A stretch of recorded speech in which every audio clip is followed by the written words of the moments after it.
Hey guys, welcome back.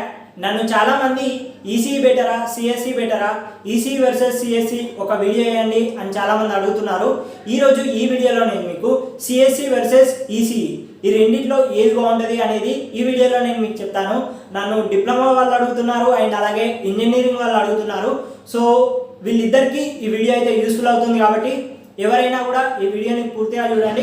And అలాగే ఈ వీడియోని చూసిన తర్వాత ఈ వీడియోని మీ ఫ్రెండ్ సర్కిల్లో షేర్ చేయండి. అండ్ అలాగే ఇలాంటి మరిన్ని వీడియోస్ కోసం మన ఛానల్కి సబ్స్క్రైబ్ చేసుకోండి. వీడియో నచ్చితే వీడియోని లైక్ చేయండి. మరి లేట్ చేయకుండా టాపిక్లోకి అయితే వెళ్ళిపోదాం. ఫ్రెండ్స్, ముందుగా నేను ఈసీఈ గురించి అయితే చెప్తాను. ఈసీఈ అంటే ఎలక్ట్రానిక్స్ కమ్యూనికేషన్ ఇంజనీరింగ్. సో ఇందులో ఏంటంటే ఎక్కువగా ఎలక్ట్రానిక్స్ గురించి అండ్ అలాగే కమ్యూనికేషన్ సిస్టమ్స్ గురించి అయితే ఉండడం జరుగుతుంది. ఎలక్ట్రానిక్స్ అంటే మీ అందరికీ తెలిసే ఉంటుంది, టీవీస్ కావచ్చు, మొబైల్స్ కావచ్చు, ఇంకా ఏదైనా ఎలక్ట్రానిక్ డివైస్ కావచ్చు, ఇవన్నీ ఎలక్ట్రానిక్స్ కిందికి వస్తాయి.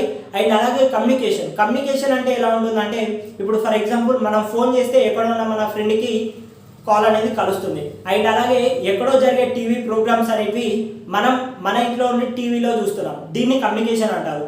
సో ఇదంతా ఎలా జరుగుతుంది, దీని వెనకాల ఏం ప్రాసెస్ ఉంటుంది అనేది ఈసీఈలో చెప్తారు అన్నట్టు.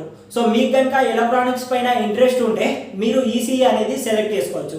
ఇప్పుడు ఈసీఈలో జాబ్ విషయానికి కనుక వచ్చినట్టయితే ఈసీఈలో మనకి జాబ్స్ అనేటివి ఎక్స్పెక్ట్ చేసినంత ఉండవు, కొన్ని తక్కువగానే ఉంటాయి. ఇప్పుడు ఫర్ ఎగ్జాంపుల్ ఈసీఈలో ఉండేటివి ఏంటంటే ఎంబెడెడ్ అని ఒకటి ఉంటుంది, విఎల్ఎస్ఐ అని ఒకటి ఉంటుంది, ఇంకా ఏంటంటే రోబోటిక్స్ అని ఉంటాయి. సో ఇవన్నీ డిఫరెంట్ కేటగిరీస్ అయితే ఉంటాయి. బట్ వీళ్ళందరికీ జాబ్స్ అనేటివి రావు. ఎందుకంటే ఇప్పుడు విఎల్ఎస్ఐ కనుక చూసుకున్నట్టయితే ఒక క్లాస్లో 60 మెంబర్స్ ఉన్నారంటే అందులో ఒకరికో ఇద్దరికో విఎల్ఎస్ఐ పైన జాబ్స్ అనేటివి వస్తాయి. అండ్ తర్వాత ఒకరికో ఇద్దరికో ముగ్గురికో ఎంబెడెడ్ పైన జాబ్స్ వస్తాయి. అండ్ తర్వాత మిగతా వాళ్ళు ఏంటంటే కొందరు హయ్యర్ స్టడీస్ చేస్తారు. సో మిగతా 90% పీపుల్ ఏం చేస్తారంటే సాఫ్ట్వేర్లోకి వెళ్ళిపోతారు అన్నట్టు. సో మీరు జాబ్ రావాలి అంటే ఈసీఈ తీసుకొని మళ్ళీ 4 ఇయర్స్ కంప్లీట్ అయిపోయిన తర్వాత మీరు మ్యాక్సిమం సాఫ్ట్వేర్ జాబే చేయాల్సి ఉంటుంది. ఎందుకంటే కోర్ ఫీల్డ్లో మనకి జాబ్స్ అనేటివి ఉండవు. ఒకవేళ ఉన్నా కూడా మనకి శాలరీస్ అనేటివి తక్కువగా ఉంటాయి. ఫర్ ఎగ్జాంపుల్ ఇప్పుడు నన్నే మీరు చూసుకున్నట్టయితే నాకేంటంటే బీటెక్లో మా క్యాంపస్లోనే ఒక కోర్ కంపెనీలో జాబ్ అనేది రావడం జరిగింది. సో అది ప్యాకేజ్ వచ్చేసి ఏంటంటే 2.5 lakhs. సో 2.5 lakhs అంటే మనకి కటింగ్స్ అవన్నీ ఓను 16,000 17,000 ఇంత వస్తాయి అన్నట్టు.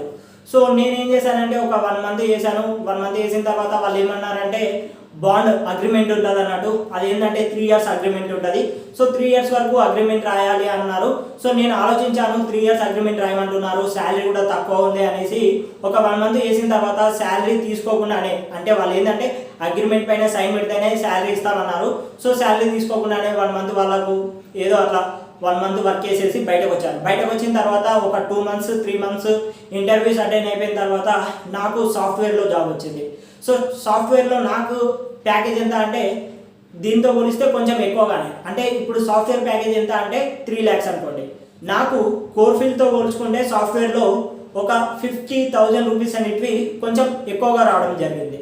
అండ్ తర్వాత ఇందులో కనుక అగ్రిమెంట్ చూసుకున్నట్టయితే నాకు సాఫ్ట్వేర్లో 18 months అగ్రిమెంట్ ఉంది.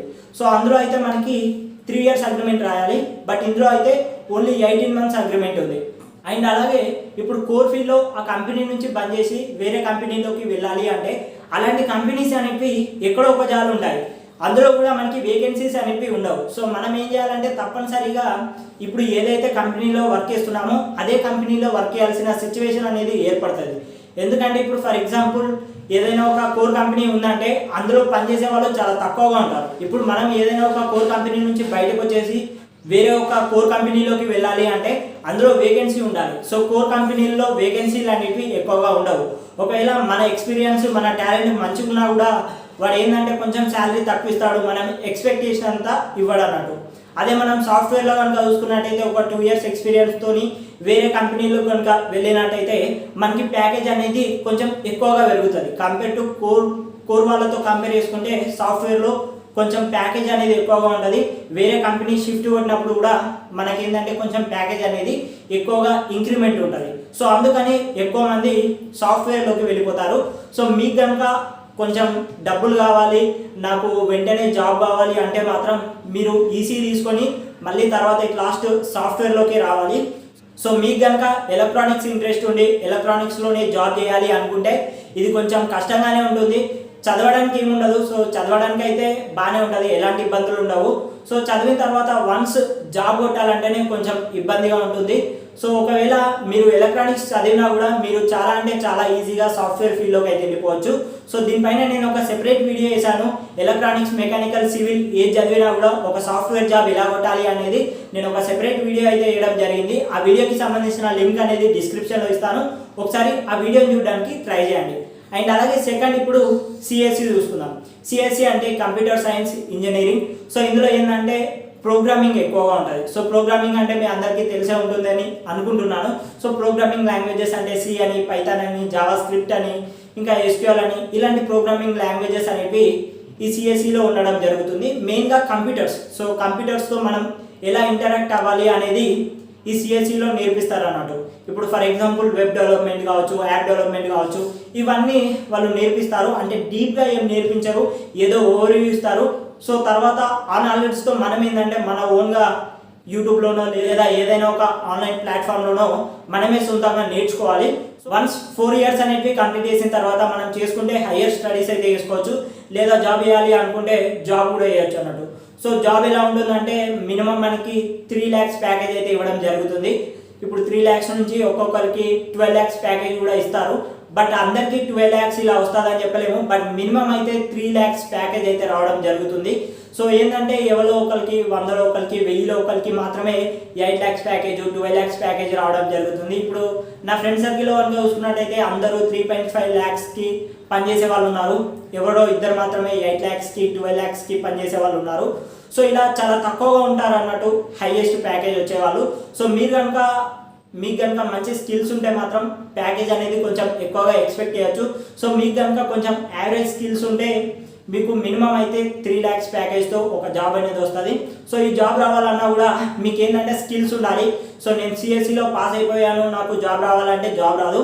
ఎందుకంటే మీరు ఇంటర్వ్యూస్కి అటెండ్ కావాలి. ఇంటర్వ్యూస్లో వాళ్ళు పెట్టిన ఏదైతే ఎగ్జామ్స్ ఉంటాయో ఆ ఎగ్జామ్స్ అన్ని క్లియర్ చేసినప్పుడు మాత్రమే మీకు ఒక జాబ్ అనేది రావడం జరుగుతుంది.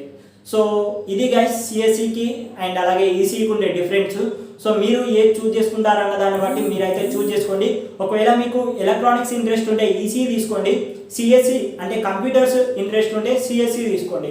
సో ఇది మీ ఇంట్రెస్ట్కి వదిలేస్తున్నాను, ఎందుకంటే ఇప్పుడు నేనేదో చెప్పానని మీకు ఇష్టం లేని తీసుకొని అందులో స్ట్రగుల్ అవ్వడం బాగోదు. కాబట్టి మీకు ఏదైతే ఇంట్రెస్ట్ ఉందో, మీ మనసుకి ఏదైతే అనిపిస్తుందో ఆ బ్రాంచ్ని తీసుకొని 4 years కంప్లీట్ చేయండి. 4 years కంప్లీట్ చేసిన తర్వాత ఒకవేళ మీకు ఎలక్ట్రానిక్స్లో అంటే మీరు తీసుకున్న ఫీల్డ్లో జాబ్ అనేది రాకుంటే మీరు చాలా అంటే చాలా ఈజీగా సాఫ్ట్వేర్లోకి అయితే షిఫ్ట్ అయిపోవచ్చు. ఒకవేళ మీకు శాలరీ తక్కువ ఉన్నా పర్లేదు, నాకు జాబ్ కొంచెం లేట్ వచ్చినా పర్వాలేదు అనుకుంటే మనకి బయట కొన్ని సాఫ్ట్వేర్ కాకుండా హార్డ్వేర్ కంపెనీస్ ఉంటాయి, అంటే కోర్ కంపెనీస్ ఉంటాయి. అందులోకి వెళ్ళేసి మనం ఇంటర్వ్యూస్ ఇవ్వాలి. సో అందులో కూడా మనకి ఏంటంటే స్కిల్స్ చూస్తారు. స్కిల్స్ అనేవి చాలా చాలా ఇంపార్టెంట్. సో మీరు స్కిల్స్ని ఇంప్రూవ్ చేసుకొని మీరు కోర్ కంపెనీలో కనుక ఇంటర్వ్యూస్ ఇచ్చినట్టయితే ఎవరో ఒకరు సెలెక్ట్ చేసుకుంటారు. సో కొంచెం డబ్బులు తక్కువ వచ్చినా కూడా మనకి సాటిస్ఫాక్షన్ అనేది ఉంటుంది అన్నట్టు. ఫ్రెండ్స్, ఇది ఈ వీడియో నేను మీకు అర్థమయ్యేలా ఎక్స్ప్లెయిన్ చేశాను అనుకుంటున్నాను. ఈ వీడియో పైన మీ అభిప్రాయాన్ని కింద కామెంట్ సెక్షన్లో తెలియజేయండి. ఇలాంటి మరిన్ని వీడియోస్ కోసం ఛానల్కి అయితే సబ్స్క్రైబ్ చేసుకోండి. ఈ వీడియోని మీ ఫ్రెండ్స్ అండ్ ఫ్యామిలీ మెంబర్స్తో షేర్ చేసుకోండి.